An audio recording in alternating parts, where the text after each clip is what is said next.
So the downside to living in Florida is that sometimes I don't know a lot of the things that are going on around our country. It's hard to see because I don't see local news for certain cities, certain states. You guys know what I'm talking about. I don't get a local paper for, Texas. I don't have a local paper for Maine or Vermont or anywhere else. And I have to rely on the World Wide Web, the good old internet, to find out what's going on in our country. And a lot of times I also rely on you guys, mainly you guys. People email me stuff all the time. I read your comments on my videos. I look at a few other YouTubers every once in a while to see what's kind of going on over there. But there are things going on that I was not aware of that you guys may not be aware of. And I think it's extremely important that we have this conversation today because it sets the stage for, I'm going to say, possible wreaking havoc in November. And let me explain what I'm talking about. So first off, welcome back, SquirrelTribe. Thank you guys for being here. I was not aware that in the middle of February, on February 16th this year, to be exact, that the Louisiana governor declared a state of emergency due to a police shortage. And you think to yourself, man, that's a weird thing to create a state of emergency for. But if you do not have enough police officers to keep the citizens safe, whether it's the city or the state together, like certain cities are low or the whole state is low, that is a huge deal. So the Louisiana governor, Jeff Landry, declared a state of emergency due to a police officer shortage. This was in February, like I said. Landry's executive order was issued on Thursday, which was February 16th, lifts limits on how many new employees Louisiana sheriffs can hire and on payroll increases for their departments. So Landry previously had a career in law enforcement, for those of you who are not aware, said that the police departments in the state are experiencing record low employments, resulting in increased crime and less public safety. As of July last year, sheriff's offices statewide were down 1,800 deputies. Now, you would think that, Louisiana having a state of emergency, you're like, okay, I can understand, that's a big deal for that one state, but y'all, that's not it. So then you have Montgomery County Police Union warns of looming crisis amid officer shortage. Again, this is in February, towards the end of February. According to them, very close to a crisis. That's how the president of Montgomery County's police union describes the department's problems hiring new officers. The officer shortage comes as Maryland's largest county has been riding a rising crime wave over the past several years. They held a hearing in February, but no one from the public turned out. So does that mean they didn't tell the public? Because I feel like the public would have some sort of say or want to know what's going on with the police force when it comes to either not having enough to keep them safe or changes they were needing to make or whatever else. And it says, despite being announced for weeks, nobody showed up. They said they were down 128 officers at the beginning of 2024. They are now down 180 officers, according to the union. It says crime has been trending up for 3 years in a row in Montgomery County. Auto thefts are up 13% and carjackings are up 28.6%. I would like to point out before we continue on that over the last couple of years, we have seen a massive rise in crime. We've also seen a huge influx of illegal immigrants, of migrants from the southern border, even up through Canada, through California, through Texas, through Arizona, coming through, not as much in Florida anymore because DeSantis has tried to put a stop to that big time. But there has been a lot of outsiders moving in, and you have to equate some of that with the rise in crime, especially when we know for a fact that the Venezuelan illegal immigrant that murdered Laken Riley at the UGA campus, he's here illegally.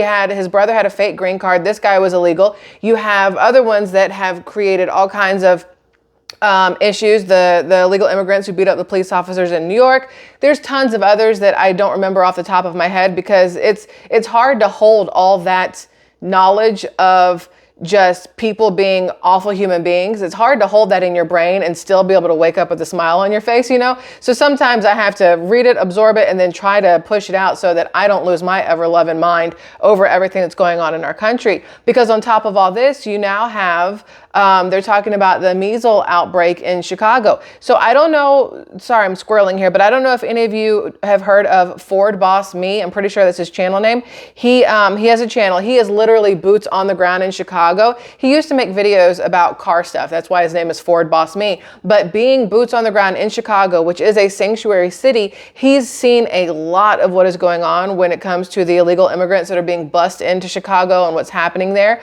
You know, my family, we went to Chicago last summer. My husband and my daughter and I, we went there and we stayed in downtown Chicago, and it was absolutely beautiful. We loved it. Now, we did see a few homeless people, but we did not see any crimes being committed while we were there. But on the outskirts, we went to go see where Wrigley Field was. We went to go see, you know, the Bulls Stadium, because I'm a huge Bulls fan back from Jordan, Pippen, and Rodman days, even before that. But really, those three really set it off for me. And then when Derrick Rose was there, then, you know, anyway. So we wanted to go see all those areas. And I will say the area where the Bulls play is kind of an area I would not want to be in as a solo female. I would not want to be there at night.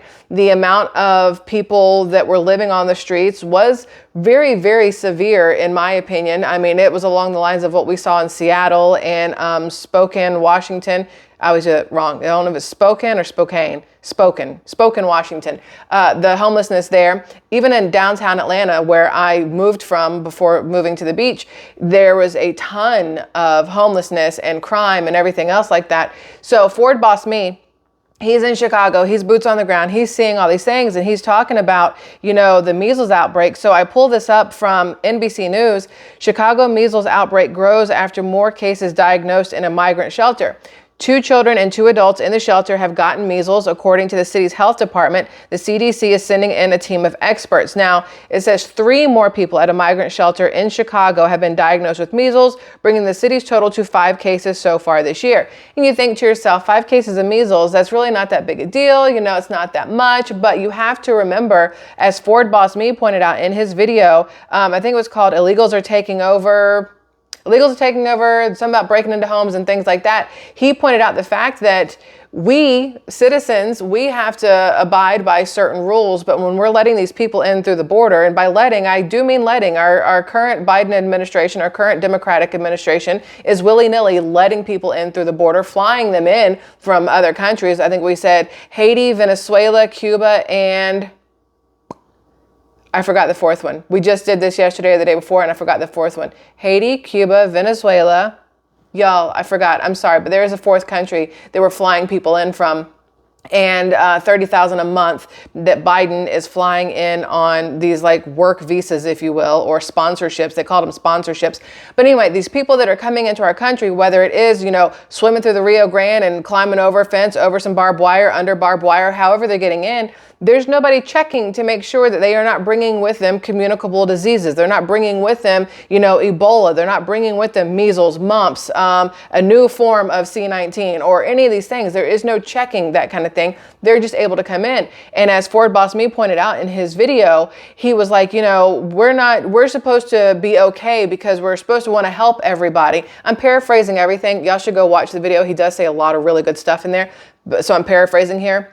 He says, you know, we're letting all these people in, and if you and I want to be like, hey, stop, then we're horrible humans because we don't want to help people who need help. Obviously, they're coming here because they need help. They're running from something or whatever. So, of course, we should help them. And if they happen to come here and they're sick, and then they happen to get you sick or your kid sick, and one of y'all dies, it's not really that big a deal because at least you help somebody who was in need of help. Again, paraphrasing, but I understand exactly where he's coming from, because as somebody who wants to keep my family safe, wants to keep your family safe, I have a problem with everybody coming through the border illegally because they're not doing it the correct way. Do I think that people should be helped when they need help? Of course. If I saw somebody in need of help, I help them. It's the way it works. Now, am I going to put my life in danger most of the time? No, because I still have to worry about my family, my child, my husband. So I'm not going to willingly put my life on the line for somebody who is doing something illegally. That's just me. We, though, expect our firefighters, our police officers to do just that, especially in Texas, in the Eagle Pass area. We talked about this a week or two ago, how the firefighters there, the ones who are supposed to run into burning buildings, are now having to run into the Rio Grande to save people who are drowning. And if one of our firefighters happens to drown, one of our American citizens happens to drown while trying to save somebody who's breaking the law, does Mexico or whatever country that person came from, do they do anything to help that firefighter's family? Do they do anything to help that American citizen? No. So I have a whole, it's like y'all, it's a lot. And I have issues with a lot of this stuff, as we all do. Do I feel bad at the end of the day that I am so against this? Sometimes, yes. The moral compass in me goes, hey, people deserve to be helped. But then I remember half of these people coming in, and I'm exaggerating, I do not know how many people coming in are actually horrible, awful people, but some of the people coming in are horrible, awful people who have escaped from jail. Haiti, they had 3,600 people escape from their jails. There are people from Mexico, Venezuela, Guatemala, any other country that is coming through. Not every single one of them is a good person. Not every single one of them has, good intentions. And we as American citizens have to remember that, but it doesn't mean we have to be completely hateful towards people, because let's be 100% honest. You can't look at somebody and know if they're an immigrant. If you can look at somebody and go, they're immigrants, that's racial profiling. Honest to goodness, it really is. You just never know. You can't look at a Hispanic person and assume they're an immigrant. You can't look at a black person and assume they're an immigrant. You can't look at a white person and assume they're immigrants. There could be somebody from Scotland who came in here illegally. You just never know. So don't look at people and just assume, because we don't want to be that people, you know what I mean? But there are a lot of people crossing our border right now, bringing in with them a lot of diseases, and measles being one of them right now. And in sanctuary cities, you're going to see an uptick in illnesses and sicknesses. And is it fair to the law-abiding citizens of those cities? No. Will people go, well, they voted for it? Sure, some probably did, but not everybody did. And it still doesn't make it okay that these innocent citizens are now on the chopping block, if you will, for these diseases, especially children. So measles, in case you're not fully aware, it is something that we as American citizens are vaccinated for, and it is a requirement for children who want to go into public schools. So most kids or most adults are probably safe from what these migrants are bringing in when it comes to measles and mumps and things like that. Ebola, not so much, but those kind of things. But it's the newborns, the under 18 months, that are at the highest risk right now. The first dose of a measles vaccine is usually given at 9 months of age in countries where measles is common, and at 12 to 15 months in other countries.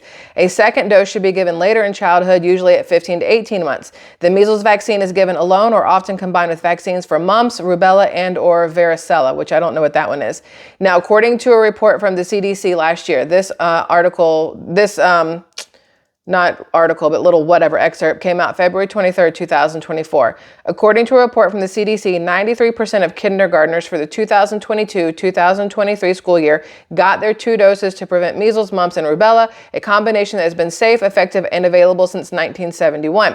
Now, adults, it says that once you have your measles vaccine, you're pretty much good for life. You're safe, you're fine. So again, these illegal immigrants that are in these Chicago shelters right now who are passing measles around, they don't have the same vaccinations in certain countries. They don't have the same requirements. They don't have, a lot of people don't do them or won't do them if they don't have insurance, things like that. So they're bringing all these things in.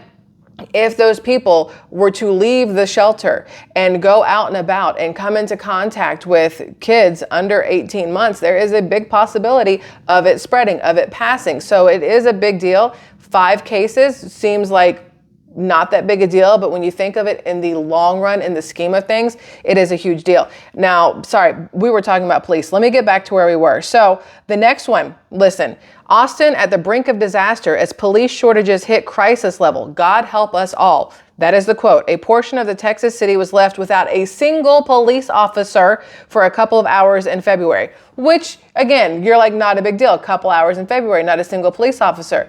But if it happens once, it can easily happen again. And what happens in those couple hours if there is a robbery, a carjacking, a murder, a kidnapping, a whatever, and you literally have nobody on the police force to help, to call for help? That is a huge deal, okay? Now, according to this, Austin, Texas residents are expressing outrage over police staffing shortages and longer 911 call response times in the aftermath of the city council's vote to defund the department in 2020.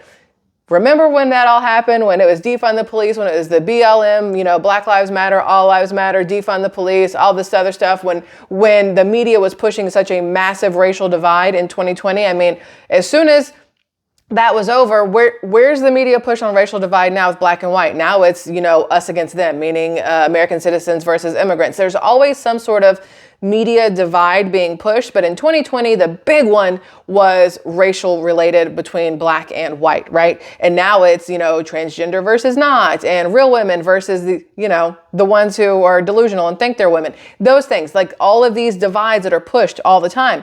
Well, the defund the police department one started, George Floyd, I think you guys probably remember that, started the defund the police movement. I'm pretty sure that's the one that did it. There were so many that year that people were screaming defund the police, but it wasn't supposed to mean, get rid of police officers, get rid of the people who could keep you safe and help and whatever. It was supposed to be more along the lines of, from what I remember, taking some money back from the police department and putting it towards mental health specialists, because sometimes police officers showing up to a situation where somebody is literally losing their ever-loving mind don't have the same capabilities to deal with that situation as somebody who has like some sort of degree in psychiatry or psychological whatevers, right? That's like the whole point behind it.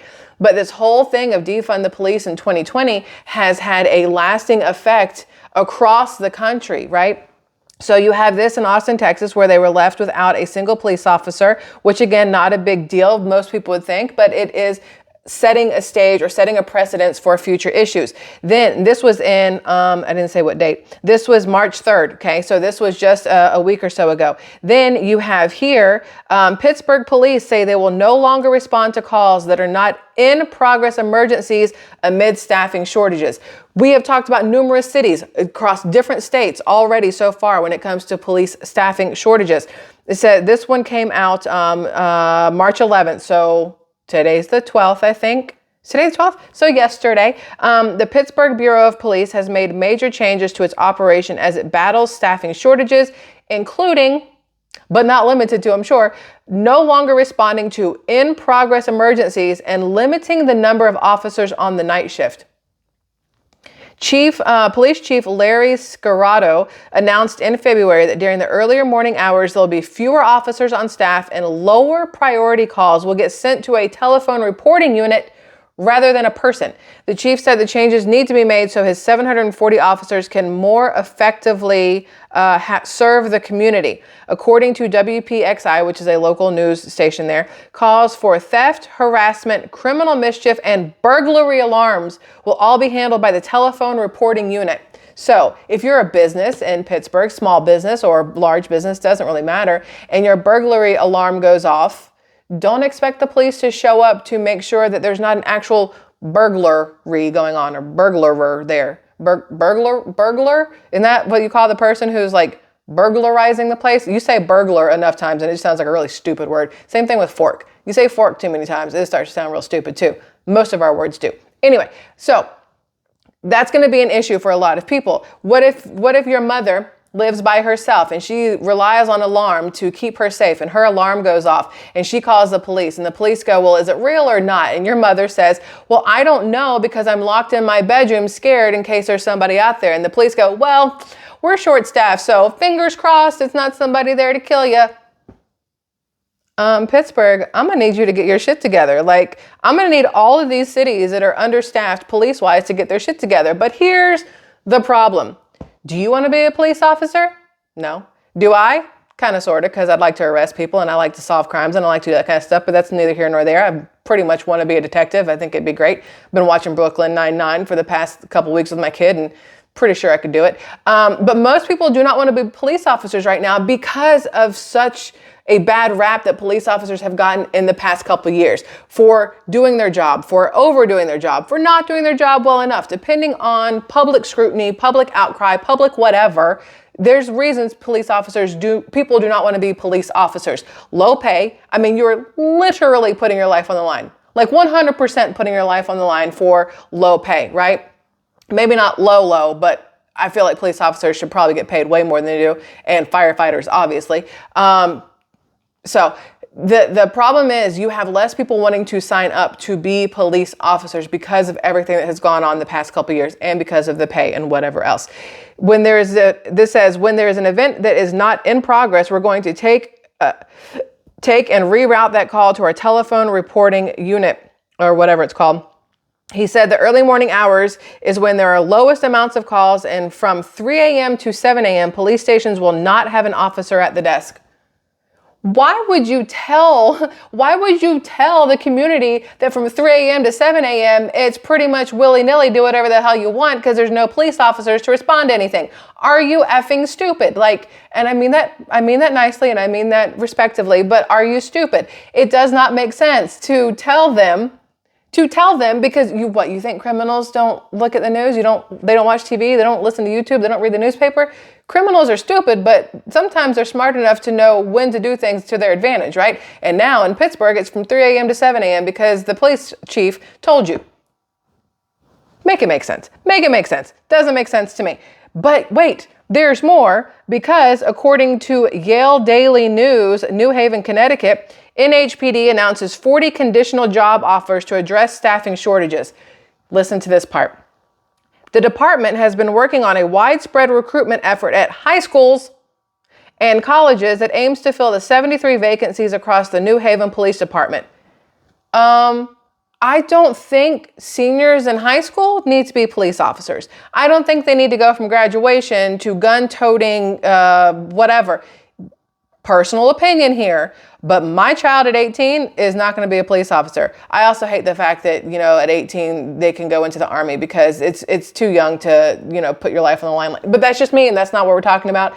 I worry because I'm a mother, and I worry about the safety of my child and other people's children, you know what I mean? Because in high school, you're a child, my dude's like at 18, to be recruited into the police force or whatever at 18, do they not have anywhere else to go? Why are they going to high schools to fill their vacancies? Are there not adults, grown-ass men who have some bulk on them, or some grown-ass women who aren't afraid of big men or whatever else that could fill these positions? But again, people our age, and I'm saying our age, I'm 42. I'm sure most of y'all are going to be in my age bracket or older. I don't think there's very many people younger that are watching, because I feel like the younger generations, they're half asleep, not really paying attention to what's going on, and slightly clueless. So I'm assuming the majority are going to be, we'll say 38 and up, right? If you're under 38, I would really like to know. I feel like most of my audience is not. But the hell was I saying? Oh, it's because most of us, our age and up, they won't come to us because we see what goes on within our government and everything else. And we know that the government is shady, and and then you have to wonder, does it trickle down into the police departments? Does it trickle down here? Because it's going to at some point, to some people, maybe not everybody, but it does that everywhere across the board. There's always that one bad egg within every carton, and the carton being the company, the community, the job, the whatever. There's always that one bad egg, right? I personally feel that police officers are amazing. Yes, there's going to be, again, bad ones out there who are the kids who got bullied in high school. And so when they got recruited at 18, they're like, yeah, I get to, go out there and kick ass with a gun. Some police officers suck. I think most of them are going to be absolutely amazing. The canine units, in my opinion, are just absolutely top notch, because that to me looks like it takes way more work. I could be wrong, but I feel like that takes way more work than not being a canine unit officer. I don't know, again, but either way. So you have the New Haven Police Department also with the shortage. That was 1, 2, 3, 4, 5 that I just pulled up from February to now. There are numerous other cities and states out there that are having the same police officer shortages, and it's not going to fix itself anytime soon, especially when the perks to being a police officer, it's not really there. What is the perk? Possibly dying on duty. That's not a perk, in my opinion. And the fact that we are, again, letting so many people through our borders, it's making it so that crime will continue to far outweigh whatever police forces we have. What we're doing, what our government is doing, is almost ensuring that we will be a lawless, reckless nation at some point, because if they continue letting gangs in, there was a thing that came out that a Venezuelan gang has illegally crossed the border. They've caught like 2 or 3 of them, but there's a lot more of them out there. This massive gang that literally robs, rapes, kills, whatever. When you have more and more of these people crossing the border, there's going to be less and less you and I who are willing to put our life on the line for those people, because you know what I'm saying? Y'all know what I'm saying. Sometimes I lose the words because the emotion takes over, but y'all, I'm pretty sure y'all understand exactly what I'm saying. I feel like you're going to see more and more now hiring signs at the police department, and more faces that oh, this sounds wrong when I say it this way, faces that don't belong. Oh, that sounds wrong, but y'all know what I mean. I hope y'all know what I mean. If not, I sound like a racist asshole, and I'm not, I promise. Y'all should know by now. I'm definitely not. But it's getting to a point where it's getting concerning in all aspects of our country. Y'all. I wasn't trying to be all like today, but unfortunately that's kind of where it went. It wasn't on purpose, but there, like I said, there's a lot going on. So if you're in Chicago, don't be. I don't know how else to phrase that. If you're in any of these cities that have low police, whatever, try to stay safe. Like, don't get mugged, especially from 3 to 7 a.m. in Pittsburgh. Unless you're trying to mug people, then 3 to 7 a.m. is your time. Go criminalize. I don't know.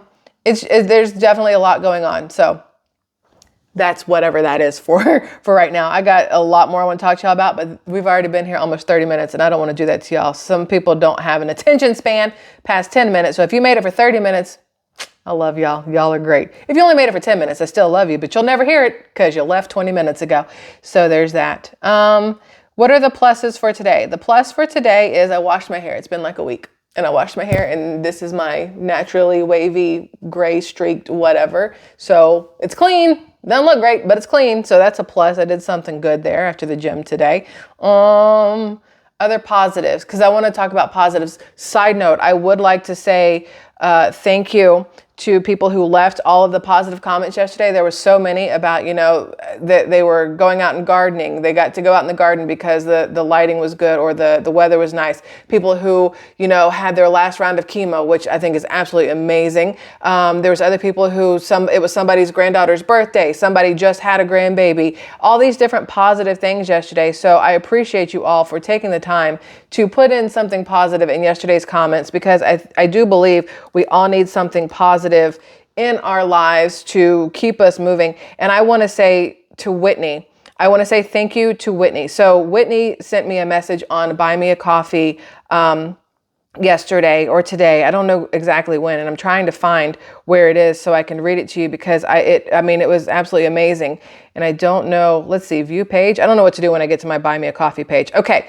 So yesterday's video, if you guys saw it, again, it was about still having hope. Despite all this random muck of BS that's going on in our country, in our world, so you still got to have hope outside of everything else, because without it, life's going to suck, right? But if you keep some hope, then life can still have that silver lining, that rainbow at the end and everything else. And Whitney, hopefully you don't mind me reading this, but I'm going to anyway. She sent me she commented on Buy Me a Coffee. She said something positive. One of my favorite YouTubers reminded me that I have to look beyond the negativity thrown out by the press and the world in general to remember the positive in life. She reminded me to have hope that things will improve and that we have to grab onto the things in life and spread them around to help others. 2 things I'm doing to spread the positive. I'm sending you a thank you gift to said YouTuber, that's me, and I'm crocheting a prayer shawl for family friend who's supporting her husband through a tough time with MS, muscular sclerosis. Although that's a project that'll take more than just one day, to be honest. Lots of loves and blessings to you and the family, which I think is absolutely amazing. And Whitney, thank you so much. You support the Squirrel Tribe way more than I can ever thank you for. So thank you for that, Whitney. But I like what she said, crocheting a prayer shawl for a family friend, doing things for people outside of your family, doing things for strangers, doing things for even in your family, obviously, but doing things to help people is always a positive in my personal opinion. And again, I don't talk about it a lot. People have asked me, well, do you do anything outside of this? Y'all, we do a lot as a family. We donate. We donate our time, we donate money, we donate resources to a lot of places around us, to a lot of places farther away, to a lot of causes. So there's always something going on. I just don't generally put it out there. I used to in the very beginning of the channel with the baskets I would make to take to the homeless shelter, to the women's shelter, to churches and things like that. But then I kind of moved away from talking about it and just doing it. But I do think it's good for everybody when you have the ability to do something to help somebody. And it doesn't have to be monetarily. It can be if you're a guy and you know that you have an older neighbor who has difficulties doing something, maybe cut their grass or, you know, sweep off the front stoop, or if you have snow, clean off the walkway or something. Just little random things to let people know that people do still care. There are still good people out there, and to give them a glimmer of hope in case they have lost that glimmer. It's the little things that really do add up in life and make a massive difference. So that's that. Squirrel Tribe, I love y'all immensely. Thank you for letting me have this conversation with you. If you happen to be in a city that you've heard issues with your police department, I am curious if this is as widespread as it seems, because again, within the last month, that was 5 different cities and 5 different states.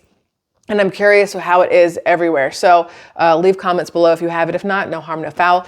I love you all immensely, and I'll see you again later. Bye.